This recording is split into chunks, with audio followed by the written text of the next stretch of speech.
students, myself Rita Sharma from BBM college Siwan.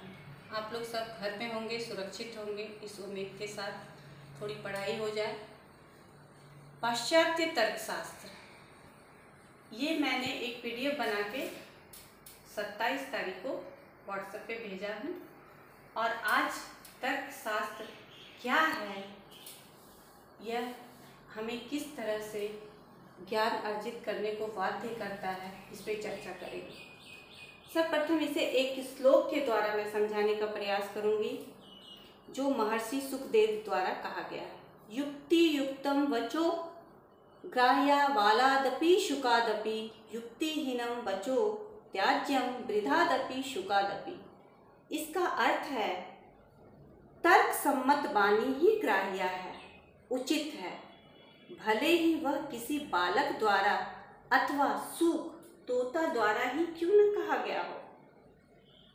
उसी प्रकार तर्कहीन वाणी त्याज्य है, भले ही उसे अति वृद्ध व्यक्ति ने अथवा स्वयं महर्षि सुखदेव ने कहा हो।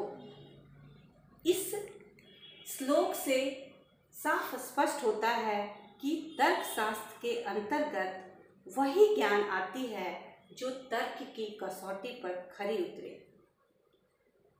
तर्क का अर्थ ही है हमें स्पष्ट और सरल ज्ञान देना। इसे तर्कशास्त्र के इतिहास पर अगर नजर दौड़ाए तो भारतीय दर्शन में न्याय इसके मुख्य प्रवर्तक माने जाते हैं, जो गौतम सूत्र में इसकी व्याख्या स्पष्ट मिलती है। वैसे तो गौतम ऋषि के साथ साथ जैन दर्शन, बौद्ध दर्शन में भी इसकी चर्चा हुई है, जो पिछले कुछ दिनों में मैंने भारतीय तर्कशास्त्र में चर्चा कर चुकी हूँ। पाश्चात्य दर्शन में यूनानी दार्शनिक अरस्तु ने इसकी चर्चा की है। इससे पहले इलियाई दर्शन में महान दार्शनिक जेनो ने इसकी चर्चा की है। आधुनिक युग में बेन, वूल और रशेल आदि ने इसकी चर्चा की है।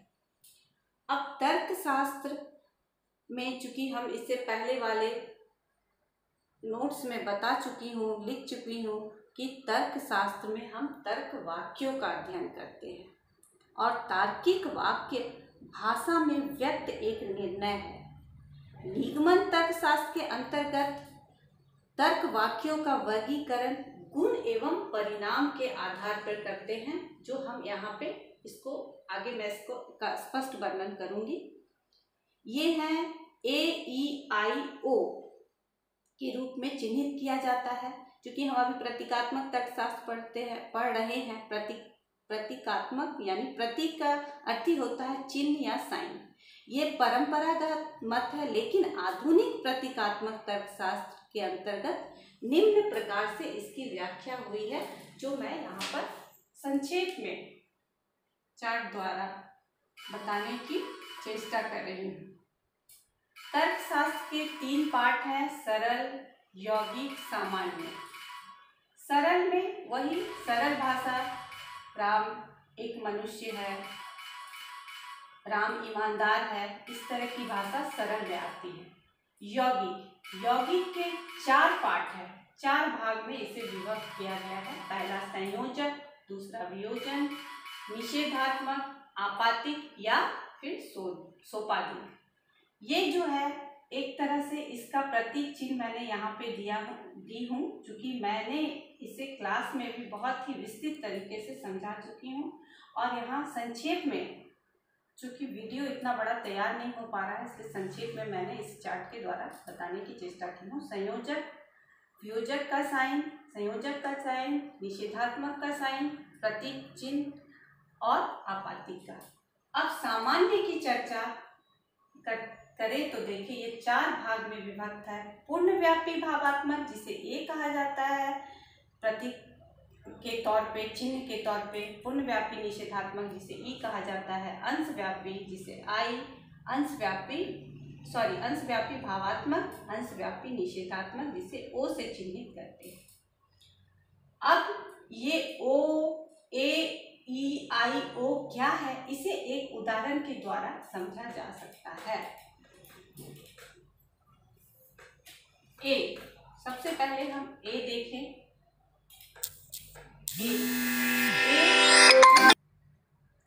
ए पूर्णव्यापी भावात्मक है, जिसे मैं एक उदाहरण के द्वारा समझाने की चेष्टा कर रही हूँ। जैसे हम बोलते हैं सभी मनुष्य मरणशील है।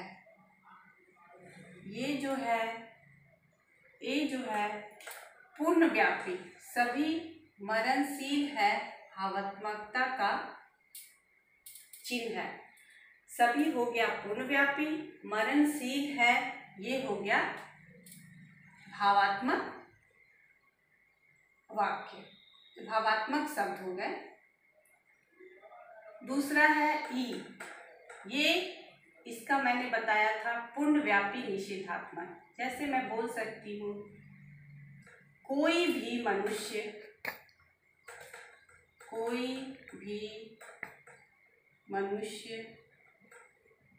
अमर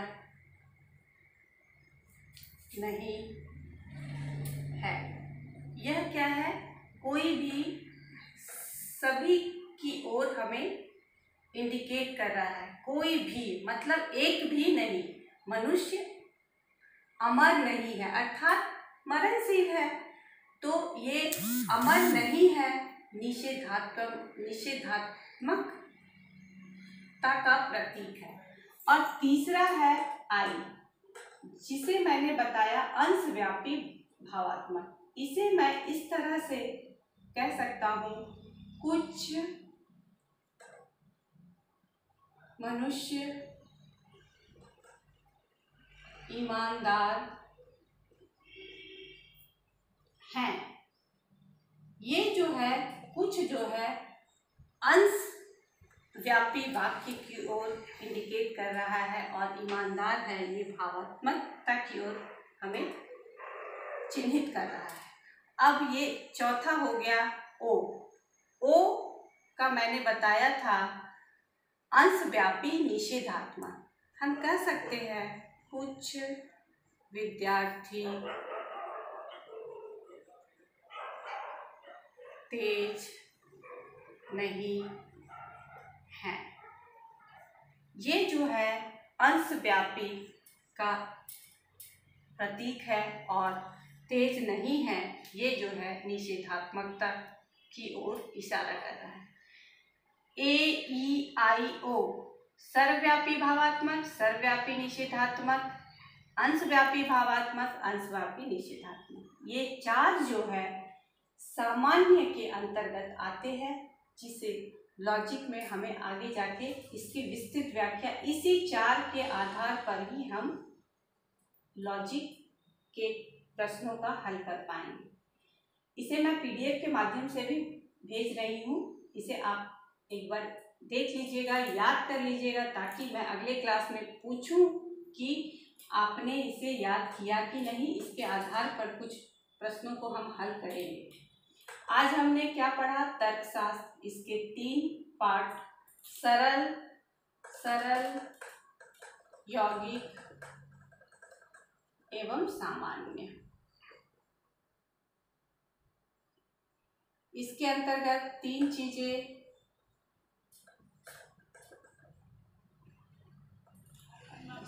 इसके अंतर्गत 4 चीजें। पहला संयोजन, वियोजन, निषेधात्मक, आपातिक, और इसके अंतर्गत फिर 4 सर्वव्यापी भावात्मक, सर्वव्यापी निषेधात्मक, तीसरा अंशव्यापी भावात्मक, और चौथा अंशव्यापी निषेधात्मक। ये साधारण तरीके से तर्कशास्त्र क्या है इसका मैंने वर्गीकरण किया।